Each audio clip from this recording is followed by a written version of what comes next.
বলি হলো নদী আর দু মুঠো চাল ফেলে দে হাড়িতে, ঠাকুর জামাই এলো বাড়িতে। ও ননদি ঠাকুর জামাই এলো বাড়িতে, ও ননদি ঠাকুর জামাই এলো বাড়িতে, ও ননদি ঠাকুর জামাই এলো বাড়িতে।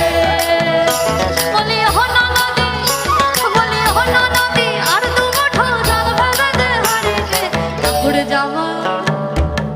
কি বলে রে?